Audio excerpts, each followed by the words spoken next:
Good afternoon. This is Dr.P.Nelson, Associate Professor, PG and Research Department of English, Bishop College. Today I would like to have this poem to be delineated, Tomorrow at Dawn by Victor Mary Hugo.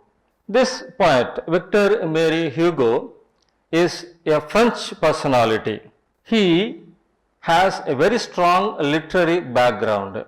This man, Victor Mary Hugo, has much of passion towards writing not only poems but also essays, novels, dramas, and his act of extension of interest goes towards politics too. He is a politician also during his days. Let us have the ideas of Tomorrow at Dawn. This poet, Tomorrow at Dawn, is written in the romantic way. Generally we know what is romantic. A person who has much more interest towards meeting a person whom he likes much. The poem is considered to be constructed in the romantic way, but towards the end of this poem we come to know it is a poem of lamentation too. This French poet has designed in such a way. What is the background of this simple poem, Tomorrow at Dawn?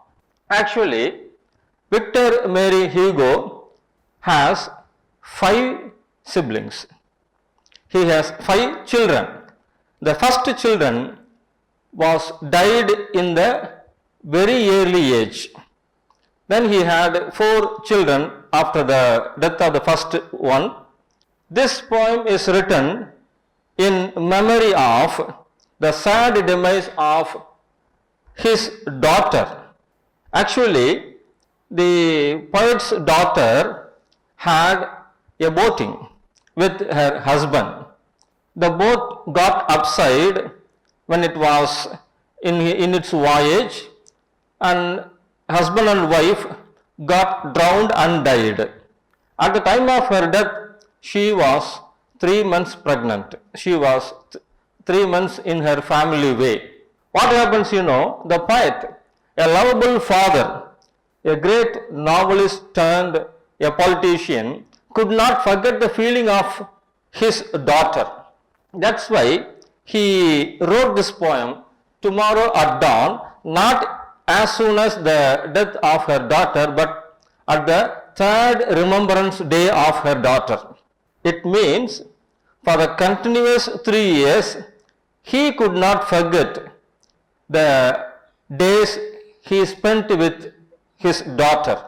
Though she got married, he could not forget the daughter's days and the days he spent with her, maybe as a child or maybe as a grown-up woman. All these days he could not forget. That's why the affectionate father could not tolerate the sad demise of his daughter. This is done in the form of a romantic poem. See that, Tomorrow at Dawn. The title itself says the poet is very much eager to know what happens tomorrow in the morning. Very much eager. Tomorrow, at dawn means the poet is very much eager, excited to do something at dawn of tomorrow. See that, the first stanza, Tomorrow at dawn, at the hour when the countryside whitens, I will set out. You see, I know that you wait for me. I will go by the forest, I will go by the mountain. I can no longer remain far from you. This first stanza, 4-line stanza, reveal the inner mind of the poet. What is it? Tomorrow at dawn, at the hour when the countryside whitens, even before the sun is coming up from its long sleepy time and send its rays to the whole world, he wants to get up and get ready for the special meeting which he plans in the previous day evening. That's why he made it in this fashion. I will set out. I will be getting ready for the meeting. I want to prepare myself how the meeting should be. You see, I know that you wait for me. The poet is very much sure somebody is waiting for him to come and meet that personality tomorrow in the morning. So he could not control his happiness. He is trying to express through the words. I will go by the forest. I will go by the mountain. It is a simple meeting. The first two lines made it very clear. It is a simple meeting. I will go by the forest. What do you mean by forest? I will go by the mountain. He has to cross forest. He has to cross mountain. An uphill task, a Herculean task sometimes. Of course, the poet make it very clear to all the readers. I will go by the forest. Means there is no one there. The person whom I want to meet might be there beyond the forest. So he is meeting the person. He is waiting to meet the person alone in the forest area. I will go by the mountain. Means there are so many obstacles to meet the person whom he wants to meet. So he is very much eager to know this. Who is all about. I can no longer remain far from you. He cannot just keep himself in his home for all along the night time, but he wanted to just get up early and meet the person at the earliest. That's why he made the last line in the first stanza, I can no longer remain far from you. He feels he is literally far away from the person whom he wants to meet. That is the meaning of the last line. He did not want to maintain the distance for a long period. He wanted to meet the person at the earliest. So the first stanza goes like this. The second stanza, I will walk with my eyes fixed on my thoughts, seeing nothing of outdoors, hearing no noise. Alone, unknown, my back curved, my hands crossed. Sorrowed, and the day for me will be as the night. Very, very simple idea, of course. I will walk with my eyes fixed on my thought. Many people, when they have a mission to complete, on their way to complete the mission, there are so many distractions, there are so many diversions, there are so many other attractions that may have the deviations of the travel or the voyage. But the poet says, I won't allow anything to get me attracted. There is nothing on this earth that may get my attraction and deviate my path. That's why the first line of the second stanza goes like this. I will walk with my eyes fixed on my thought. The thought is meeting the person. I will not have any other matter to deal with before the meeting is over. How clear the poet is. The clarity on completion of the mission is very, very clear. He has fixed his mind.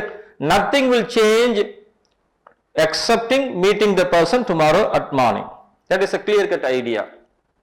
Seeing nothing of outdoors, hearing no noise. There won't be anything on this world that may just attract my attention to get me deviated. Nothing will deviate my attention. Or he will not peep through the outdoors to get something or something which is going on or something which is more attractive than the completion of his mission. Is there anything outside? No, nothing will get him attracted. Not only that, hearing no noise. No noise will just get him attracted. Nothing will be much more easy for him to just get diverted. So his thought is that he wants to meet the personality. That is his only idea. That is the only way he has in his mind, that he wants to get up early. Alone, unknown, my back curved, my hands crossed. The third line makes very clear, alone means there is no companion for him. He is going to meet the person all alone. Unknown, how will he meet the person? There is no idea. He just literally crosses the forest area and get across the mountain too, and he is alone, walking all this long distance, uphill task also, and he just crosses these areas. Alone, unknown, my back curved, my hands crossed. Why his hands are crossed? If his hands are loosed, automatically he may have the intention of just throwing his hand, the finger to touch something else or somewhere, or the leaves or some other fellow to have his handshake, or just have some other actions. If his hands are crossed means no attraction, nothing can get his attraction further beyond his thought. Very, very clear the point is. He is highly determined to sorrowed, and the day for me will be at the night. Sorrowed. Here, the poet slowly gives the hint. Actually, in the first stanza, he is very much excited to meet the personality. Tomorrow at dawn, he wants to meet the personality. First time he used this word, sorrowed, means something that gives him sorrow. What is it? And the day for me will be as the night. Though it is daytime, it seems to be a night time, a darkness, something which is gloomy atmosphere. He is not ready to be all right. He could not be all right. That is the inner meaning. The third stanza and the final one.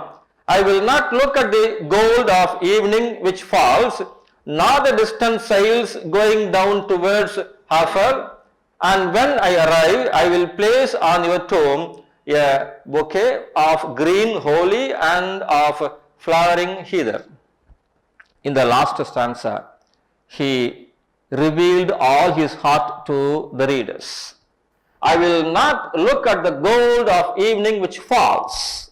Though he got up early in the morning and reached the place almost late, the sun rays in the evening, it sends its rays, which is like golden color. Of course, it is very much attractive for the onlookers.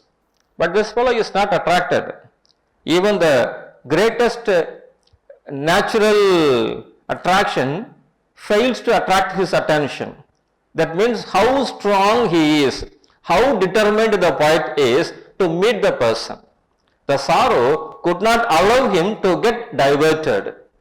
Nor the distant sails going down towards her floor, and when I arrive, I will place on my tomb. He made it clear he is there with the bouquet to be placed on the tomb of green holly and of flowering heather. He is completely in his melancholic tone. A sad note is expressed in the last stanza. He could not forget the feelings of the days he spent with his daughter. Such a lovable father, such an affectionate father. Though he got his daughter married to somebody, they drowned and died. 3 years, consecutive 3 years, he could not forget the feelings of his daughter. That's why at the third remembrance day, he wrote this poem. Reason for the creation of the poem.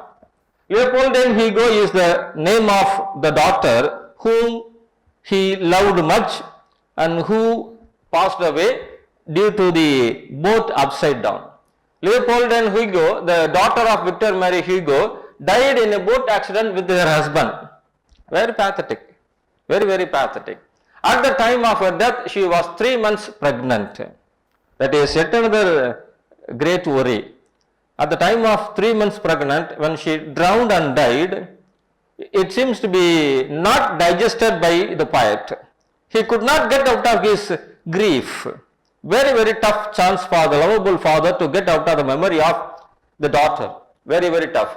Victor Marie Hugo could not forget the sad demise of his daughter for very long period.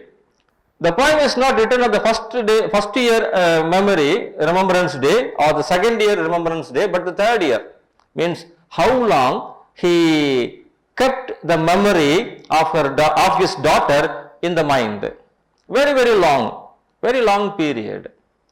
If we have in the practical sense, how long we may remember the person whom we love very, very much, maybe a week, maybe a month, maybe 6 months. That's it.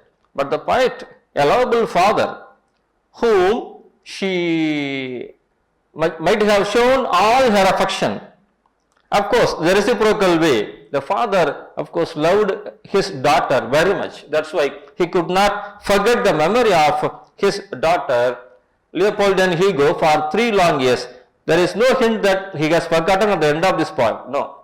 He wrote this poem at the 3rd year after her death. Very, very pathetic, you know. The tone of the poem is depressed, lost, very, very sad note. The French poet made it very clear that he wants to just make the remembrance of his daughter, Leopoldine Hugo, almost till the days of his last life in this world. Thank you so much. Thank you very much.